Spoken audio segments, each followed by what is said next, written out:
yang sama kita muliakan, yang sama kita hormati,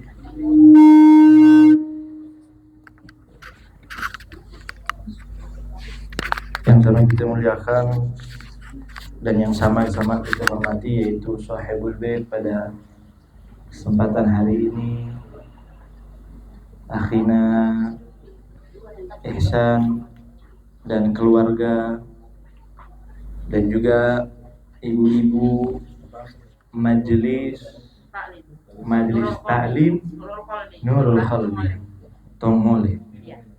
Ini saya kira majelis taklim Mama Dede tadi. Insyaallah. Nah, ini insyaallah ibu-ibu mudah-mudahan semua panjang umur, sehat walafiat, mudah-mudahan murah rezeki. Amin. Mudah-mudahan amal ibadah kita, doa-doa kita, zikir-zikir kita diterima oleh Allah Subhanahu wa taala. Amin ya rabbal.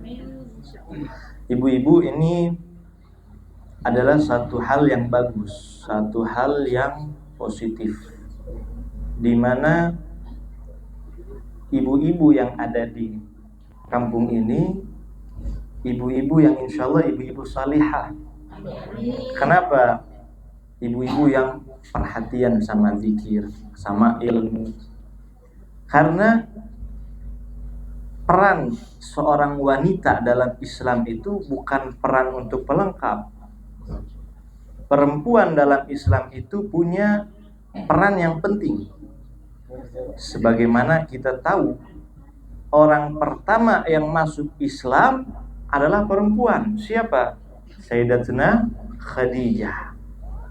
Bahkan dalam hal berperang, hal mati syahid sekalipun, mati syahid dibunuh sama orang kafir, yang pertama kali mati syahid itu bukan laki-laki. Yang pertama mati syahid, syuhada, pejuang Islam, perempuan. Siapa? Namanya Sumayyah. Sumayyah ini budaknya, kalau nggak salah budaknya Abu Jahal. Dia dibunuh sama Abu Jahal karena dia mempertahankan imannya, sehingga dia yang pertama menjadi syahid dalam Islam. Bahkan dari segi keilmuan, kita kenal ada istri Nabi SAW yang bernama Sayyidatuna Aisyah. Sayyidatuna Aisyah radhiyallahu anha adalah istri Rasulullah, adalah tokoh perempuan yang paling mengerti fikih dan hadis di zaman sahabat Nabi. Beliau meriwayatkan hadis ribuan.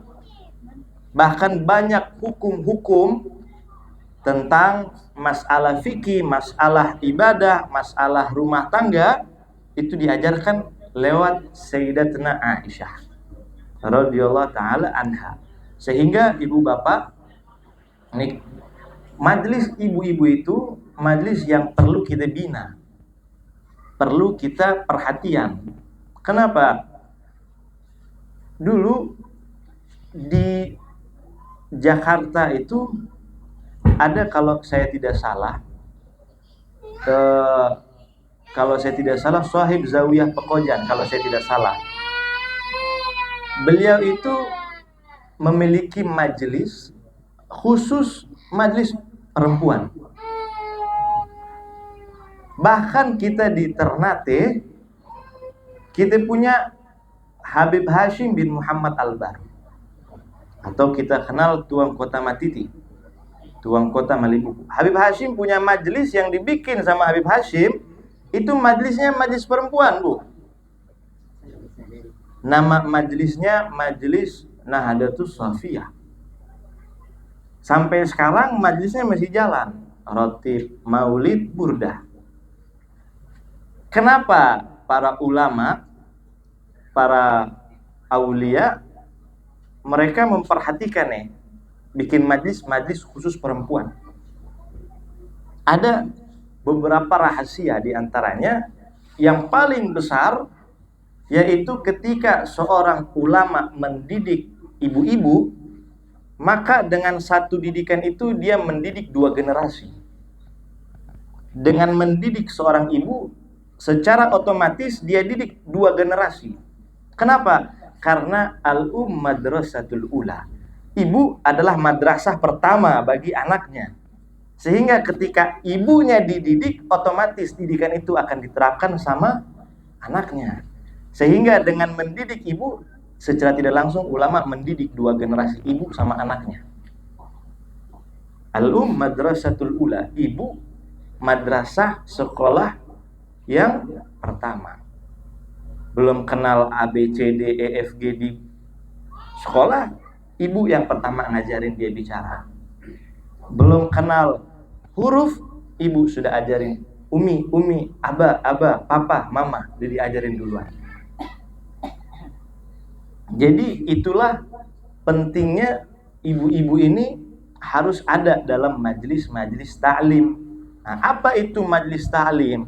Majelis ta'lim, ta'lim itu artinya belajar dan mengajar, Bu. Kalau kita bikin majelis ta'lim tapi nggak ada belajar mengajar, bukan majelis ta'lim, namanya majelis zikir atau majelis salawat. Karena majelis ta'lim, majelis yang di situ ada mengajar dan belajar. Nah, jadi kalau saya saran, bagusnya majelis ini bikin bulanan atau mungkin mingguan sama ustadz, sama habib, sama kiai. Karena ini majelis ta'lim, harus ada ta'limnya. Nanti diajarkan fikih tentang wanita, fikih tentang haid, tentang nifas, tentang apa lagi? Wiladah. Itu harus dipelajari. Bagaimana cara belajarnya? Dengan ada guru, ada ustadz, ada yang ngajarin. Nah, tapi walhasil ini satu perkumpulan yang bagus. Apalagi kita duduk baca zikir. Ibu, ada satu ungkapan dari ulama yang mana ulama itu mengatakan bahwasanya rezeki itu ada dua. Ibu-ibu mau banyak rezeki, banyak duit. Pintu kunci membuka pintu rezeki itu ada dua.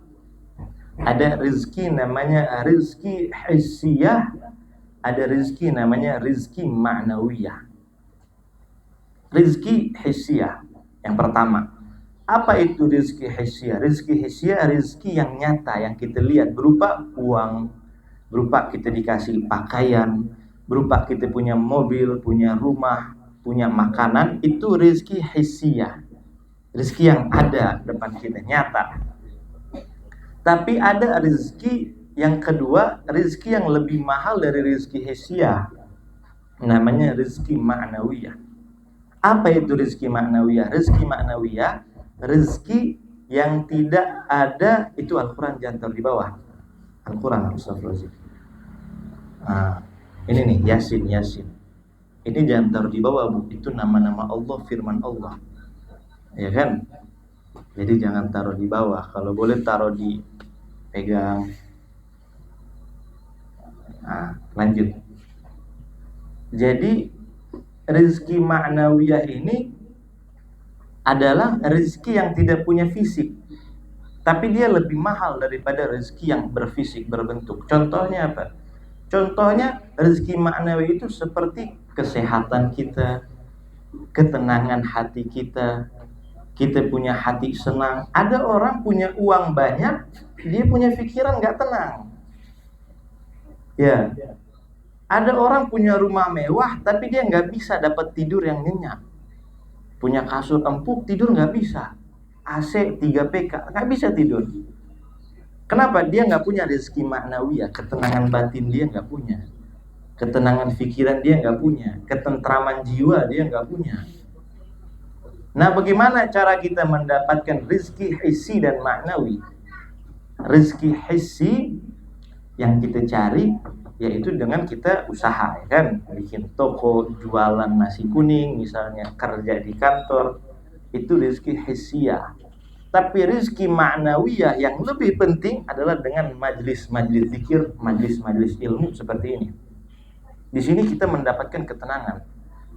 Alladzina amanu wa tatma'innu qulubuhum bi dzikrillah. Ala bi dzikrillahi tatma'innul qulub. Sesungguhnya yang memberikan ketenangan di hati, yang memberikan tumakninah di hati kita adalah dengan membaca zikir, membaca Al-Quran, mendengar ilmu. Disitulah hati kita menjadi hidup dan menjadi barokah. Ada satu hadis Rasul Sallallahu Alaihi Wasallam, Nabi katakan seseorang, ini ibu-ibu boleh diamalin, seseorang yang ketika dia selesai sholat subuh, dia sholat subuh, kemudian dia tidak meninggalkan tempat sholatnya. Ngapain? Habis sholat, berdoa, baca zikir, atau kalau mau baca Quran, atau kalau mau mungkin hadir ke kajian-kajian subuh, ya, atau baca sholawat. Intinya habis subuh itu dia nggak tidur, tapi dia hidupkan dengan zikir sampai kapan? Sampai nanti terbit matahari waktu isyraq. Ketika terbit matahari waktu isyraq, dia sholat 2 rakaat. Sholat 2 rakaat dengan niat usolli sunnatal isyraq. Nanti jam 8, jam 9 baru sholat duha. Kalau yang baru matahari, kalau orang ternyata bilang matahari pica, baru pertama keluar itu namanya isyraq, sholat isyraq. Ada hadis Nabi bilang siapa orang yang menghidupkan waktu subuh dengan zikir. Nah, makna zikir di sini dengan atau mungkin baca Quran, baca sholawat, atau menuntut ilmu. Kemudian dia sampai waktu isyraq dan sholat 2 rakaat, maka dia mendapatkan fadilah, pahala seperti haji dan umroh tamah.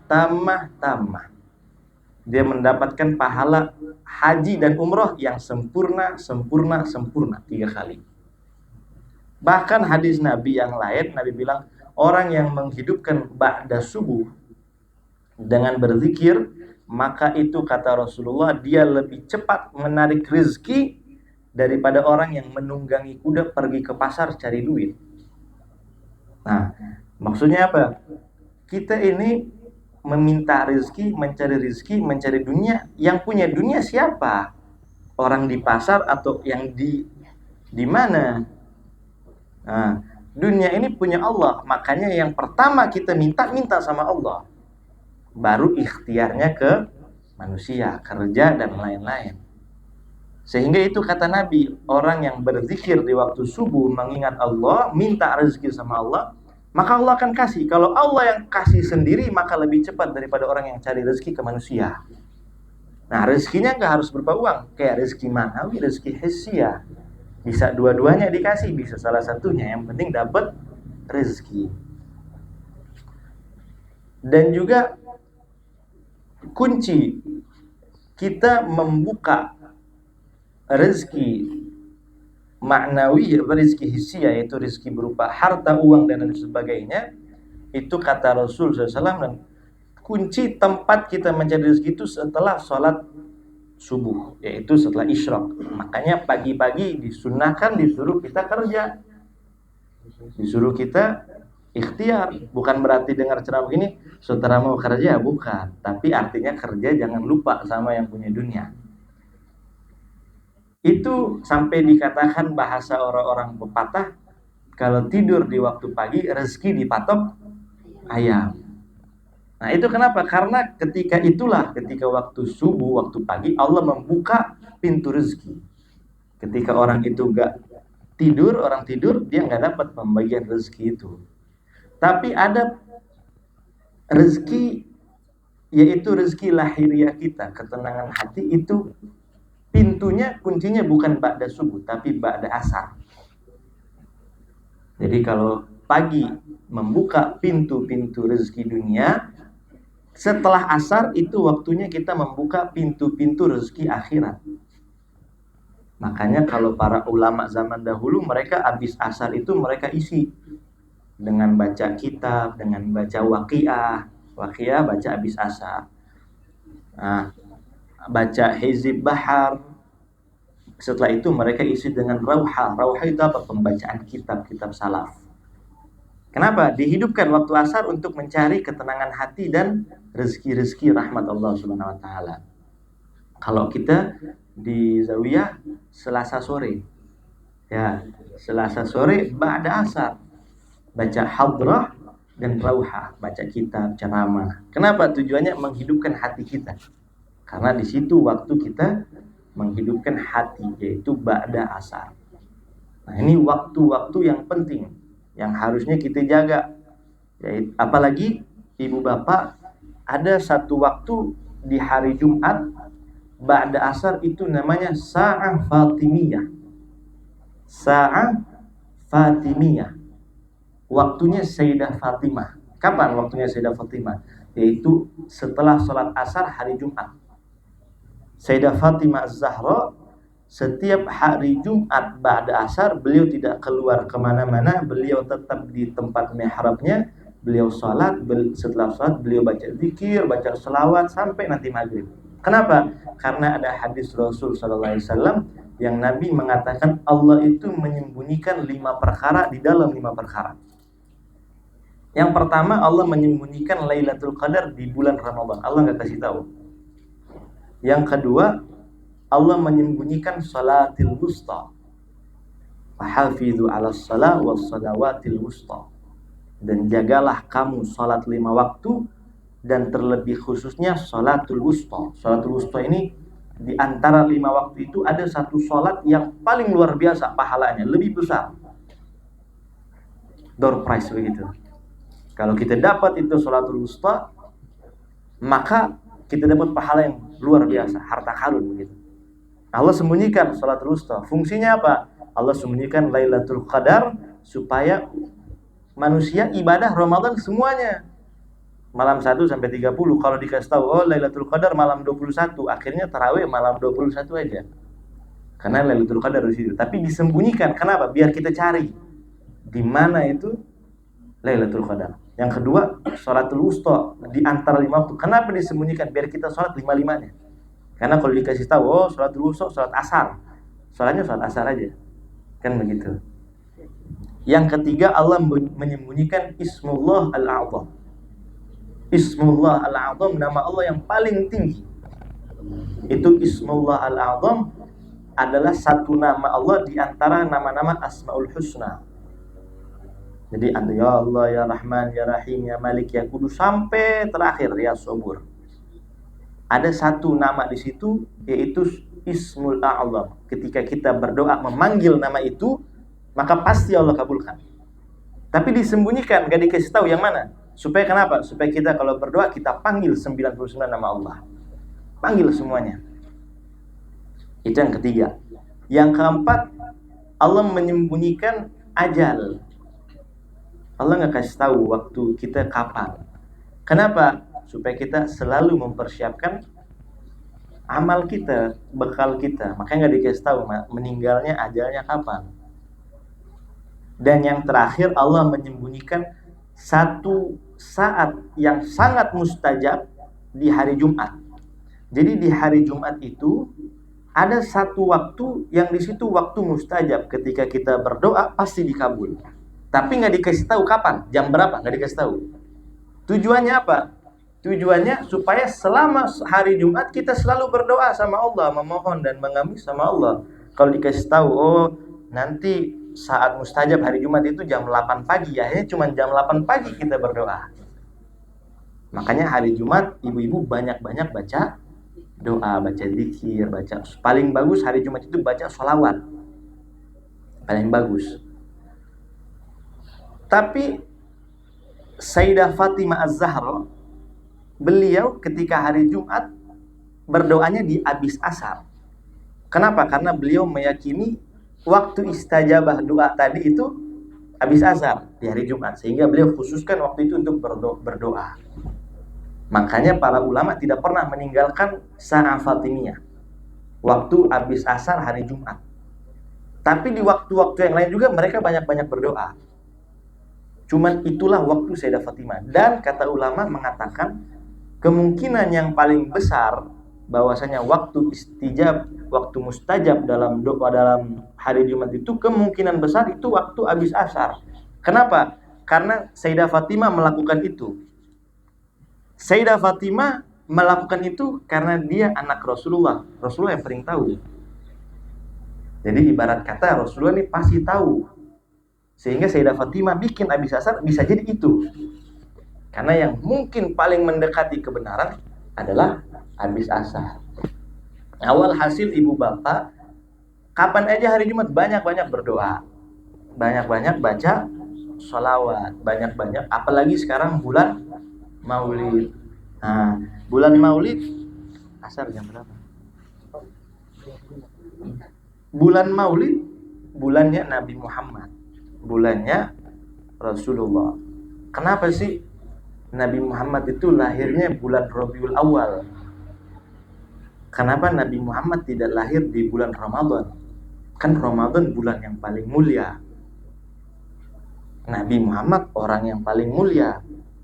Kenapa orang yang paling mulia lahirnya bukan di bulan mulia, atau minimal lahir di Ashhuril Hurum misalnya, bulan-bulan haram, bulan Zulqa'dah, bulan Zulhijjah, bulan Muharram atau bulan Rajab?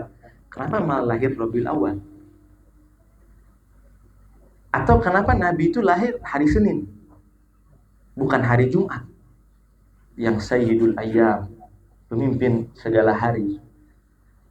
Kalau kita lihat zaman dahulu, di zaman tersebut bulan Rabiul Awal itu tidak ada kemuliaannya. Walaupun dari orang jahiliyah nggak ada. Bulan biasa-biasa aja. Kalau bulan-bulan yang haram, Zulqa'dah, Zulhijjah, Muharram, Rajab, itu bahkan dari zaman jahiliyah mereka memuliakan bulan itu. Ramadan mereka muliakan bulan itu. Tapi yang nama Rabiul Awal nggak ada, bulan biasa. Mungkin kalau kita Agustus istimewa, kenapa? Ada hari kemerdekaan. Juli istimewa, ada hari Pancasila misalnya. Tapi November ada apa misalnya? Nggak ada apa-apa. Misalnya begitu contohnya. Nggak ada momen di situ. Tapi Nabi Muhammad lahir hari begitu, sedangkan beliau orang paling mulia. Ada apa? Ulama mengatakan untuk memuliakan Nabi Muhammad dan mengagungkan Nabi Muhammad. Karena ketika Allah Ta'ala mentakdirkan Nabi Muhammad lahir di hari Jumat, maka orang akan mengatakan, oh hari lahirnya Nabi Muhammad mulia karena dia lahir hari mulia, hari Jumat. Oh bulan Maulid Nabi Muhammad mulia karena dia bulan Ramadan misalnya. Maka bulan Maulid Nabi itu jadi mulia karena Ramadan. Allah nggak pengen kayak begitu. Sehingga Allah jadikan Nabi lahir di hari Senin, supaya hari Seninnya jadi mulia karena Nabi Muhammad. Allah jadikan Rabiul Awal, bulan kelahiran Nabi Muhammad, untuk menjadikan bulan Rabiul Awal menjadi mulia karena Nabi Muhammad. Segala sesuatu, ibu-ibu, kalau berhubungan dengan Nabi Muhammad, dia menjadi mulia. Kalau dia berhubungan dengan Rasulullah. Kita tahu ibu bapak sendal, swallow. Sendal itu tempatnya di kaki. Kita injak-injak tiap hari. Bahkan mungkin itu sendal injak tai ayam misalnya ya. Mungkin kita hilang di mana? Sendal. Tapi kalau itu sandalnya Nabi Muhammad, dia ditaruh di kepala. Coba kita lihat peci yang ada gambar terempa, kayak peci Om Anwar itu. Ada terempa. Itu sandal Nabi, tapi di kepala kita. Kenapa? Karena itu sandal bukan sembarang sandal. Sandalnya Nabi Muhammad.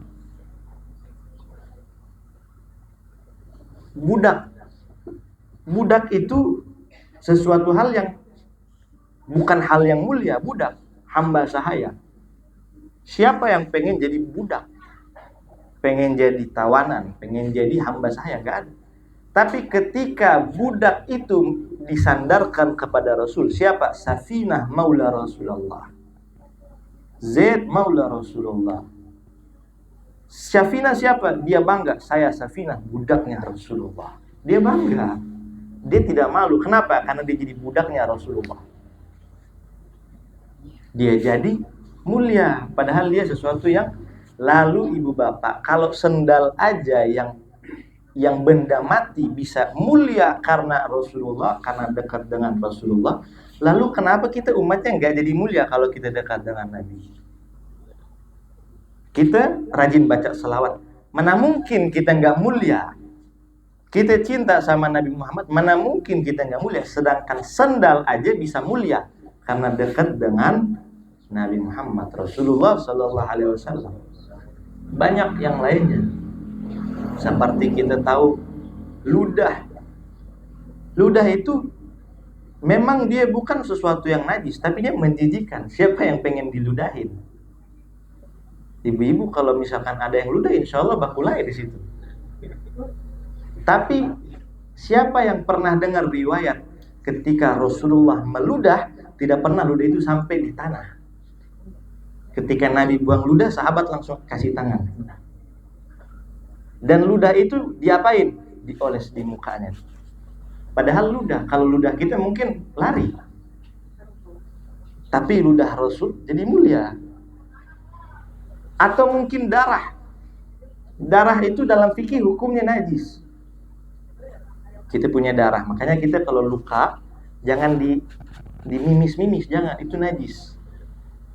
Nah, kita kan biasa di mimis-mimis, jangan, itu najis. Jadi diapain? Cuci. Itu. Darah itu najis. Tapi ada satu riwayat ketika Nabi Muhammad SAW bekam, hijamah, bekam, tahu bekam ibu-ibu? Ketika itu Nabi perintahkan ini darah bekam ini buang. Maka sahabat itu ketika dia bawa darah Nabi Muhammad, dia tidak buang, tapi dia minum. Diminum darah bekas Rasulullah. Padahal bekam itu mungkin darah kotor, tapi darah kotornya Nabi Muhammad menjadi minuman. Dan ketika dilaporkan sama Nabi Muhammad, Nabi bilang apa? Tidak akan menyentuh api neraka darah yang sudah bercampur dengan darahku. Dan banyak hal-hal yang lainnya. Rambut, kita kalau potong rambut di barbershop, di salon, sapu, buang. Tapi Nabi Muhammad kalau potong rambut tidak ada satu helai pun rambut itu yang bisa sampai ke tanah. Diambil oleh sahabat. Bahkan Sayyidina Khalid bin Walid, kita kenal Sayyidina Khalid bin Walid, sahabat Rasul yang pemberani, panglima perang. Beliau selama perang tidak pernah kalah, baik masih kafir sampai masuk Islam, nggak pernah kalah.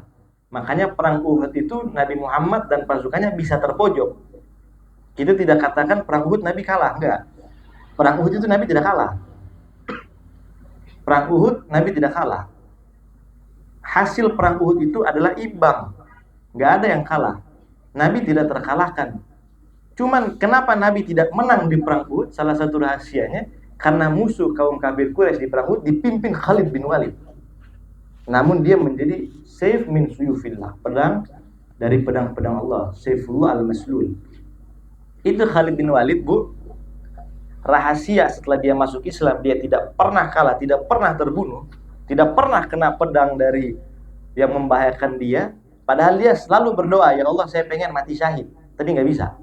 Dia meninggal di kasur. Itu di antara rahasianya karena dia menyimpan 3 helai Rasulullah di topi perangnya, sehingga itu menjadi penyelamat. Itu Khalid bin Walid. Sehingga kalau zaman ini orang-orang pada bilang ngapain ambil berkah, nggak ada tuh dalil. Itu Khalid bin Walid ngambil berkah dari rambut Rasul. Ada sahabat yang minum darah Rasul, ngapain? Ambil berkah dari Rasul. Sahabat yang menadahi ludahnya Nabi Muhammad, ngapain? Ambil berkah dari ludahnya Nabi. Nah itu dalilnya. Maka kita boleh, kita bertabaruk, ngambil berkah, ngambil wasilah. Nah ibu-ibu, mudah-mudahan ini saja bisa manfaat. Nah, jadikan bulan Maulid ini bulan ajang kita berlomba-lomba biar dekat sama Nabi Muhammad. Kita punya guru-guru itu selalu nasihatin, kalau masuk bulan Ramadan, beliau punya nasihat itu sama seperti nasihat masuk Ramadan.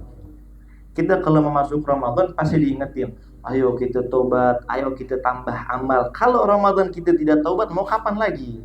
Kalau Ramadan kita nggak nambah amal, mau kapan lagi, ya kan? Ramadan saatnya bertobat, saatnya minta pahala. Nah, ketika kita masuk Rabiul Awal, itu guru-guru kita ngingetin begitu. Ayo banyakin sholawat, usahakan mimpi Rasulullah, usahakan kita cinta Rasulullah. Kenapa? Kalau Rabiul Awal kita nggak bisa banyak yang salat, mau kapan lagi? Di saat maulid sana, maulid sini, dengar ceramah Nabi Muhammad di sana, dengar ceramah Nabi Muhammad sini, tapi nggak nambah kecintaan kepada Nabi Muhammad, mau kapan lagi? Nah itu, jadi jadikan momentum Rabiul Awal ini sebagai ajang kita mendekatkan diri kepada Rasul, biar makin cinta, biar kita makin akrab sama Rasul. Kita kalau udah dicinta sama Rasulullah, hidup kita aman. Kalau kita dapat cinta Rasulullah, hidup kita tenang. Dulu ada sahabat namanya Nuaiman. Sahabat namanya Nuaiman. Ini sahabat Nuaiman, dia punya kerjaan suka mabuk. Tapi dia adalah sahabat yang masuk surga. Kenapa? Karena dia disayang sama Nabi Muhammad. Dia dicintai sama Nabi Muhammad. Walaupun dia bandel kayak bagaimana, disayang sama Nabi Muhammad. Nah, bukan berarti habis ini mabuk-mabuk aja, yang penting baca, bukan. Tapi di sini mahalnya cinta. Kita kalau mencintai ulama, kalau mencintai guru, itu sebuah kenikmatan. Itu sebuah keistimewaan. Tapi ketika kita dicinta sama guru, dicinta sama ulama, itu baru sesuatu yang hebat. Kita cinta sama Nabi Muhammad, wajar, kita harus cinta sama Nabi Muhammad. Harus kita cinta. Kenapa? Nabi Muhammad udah terlalu cinta sama kita, terlalu baik sama kita. Nabi kasih syafaat, Nabi bersujud minta kepada Allah untuk kita. Kalau kita cinta sama Nabi Muhammad, wajar, harus. Tapi dicintai sama Nabi Muhammad, itu luar biasa. Nah, kita kejar di bulan Rabiul Awal biar kita jadi orang-orang yang dicinta sama Nabi Muhammad. Caranya bagaimana? Banyakin baca sholawat, paling gampang. Tiap hari ibu-ibu minimal baca sholawat 300 kali. Jangan kurang 300 kali. Enggak lama 300 kali. Habis subuh 50. Habis zuhur 50. Habis asar 50. Maghrib 50, Isya 50, sebelum tidur 50. Pici-pici tasbih sampai tidur 300, selesai. Ya kan? Dulu bahkan Imam Ali karramallahu wajhah bilang, seandainya kata saya tidak lupa dengan zikir-zikir yang lain nih, seandainya kata tidak ada, misalnya tidak ada baca Quran, tidak ada zikir, tidak ada amalan wirid, maka saya akan mendekatkan diri kepada Allah dengan salawat. Cuman karena ada yang lain saya bagi, sebagian selawat, sebagian zikir, sebagian Quran gitu. Tapi kalau nggak ada yang lain, selawat cukup. Bahkan selawat lebih paten. Kita baca istighfar sekali diampuni 1 dosa. Tapi siapa baca selawat sekali diampuni 10 dosa. Bahkan nggak sampai di situ, diberikan 10 rahmat, diangkat 10 derajat. Nah, maka banyakin baca selawat, khususnya di bulan Rabiul Awal. Nah, mudah-mudahan ibu-ibu, ini majelis jadi majelis manfaat, jadi majelis yang diridhoi sama Allah, diridhoi sama Rasulullah. Mudah-mudahan anak-anak turunan, anak cucu semuanya berkat majelis ini mendapatkan sir, mendapatkan nur, mendapatkan cahaya, mendapatkan ilmu yang bermanfaat. Dan mudah-mudahan Allah SWT jadikan anak-anak kita anak yang saleh, salihah, anak yang berbakti, anak yang menjadi penyejuk matanya Rasul Sallallahu Alaihi Wasallam, anak-anak yang bermanfaat kepada negara, bangsa, agama, dan anak-anak yang menjadi pelipur lara, menjadi penyejuk hati. Dan mudah-mudahan Allah SWT bukakan kepada kita pintu-pintu rezeki hissiyah, rezeki ma'nawiyah, rezeki dunia, rezeki akhirat. Allah ganjar semua amal ibadah kita dengan pahala yang besar di sisi Allah Subhanahu wa taala, dan Allah Subhanahu wa taala berikan kepada kita husnul khatimah ketika kita meninggal dunia setelah umur panjang insyaallah, dalam keadaan sehat walafiat, dalam keadaan taat beribadah kepada Allah Subhanahu wa taala. Allahumma ja'al jam'ana hadza jam'an marhuma, tafarraqana min ba'di tafarruqan ma'suma, wa la tajal fina wa la minna wa la ma'ana syaqiyan wa la mahruma. Allahumma hadina bihudak wa ja'alna mimman yusari fi ridhak, wa la tuwallina waliyan siwa, wa la taj'alna mimman khalafa amrak wa 'asak, wa hasbunallahu wa ni'mal wakeel, la hawla wa la quwwata illa billahil azim. Rabbana taqabbal minna innaka samiul alim wa tub 'alaina innaka antat tawwabur rahim. اللهم يا مولانا يا مجيب يا حاضرا بلا يغيب توسلنا إليك بالحبيب تقضي حاجاتنا قريب تقضي حاجاتنا وحاجة المسلمين يا الله قريب اللهم ببركة آل بعلوي كل حاجة لنا باطن قد اللهم ببركة علي بعلوي اغفر لنا ولوالدنا ولجميع المسلمين والمسلمات والمؤمنين والمؤمنات على حي منهم والأموات ربنا آتنا في الدنيا حسنة وفي الآخرة حسنة وقنا عذاب النار صلى الله على سيدنا محمد وعلى آله وسلم والحمد لله رب العالمين والعفو منكم والسلام عليكم ورحمة الله وبركاته.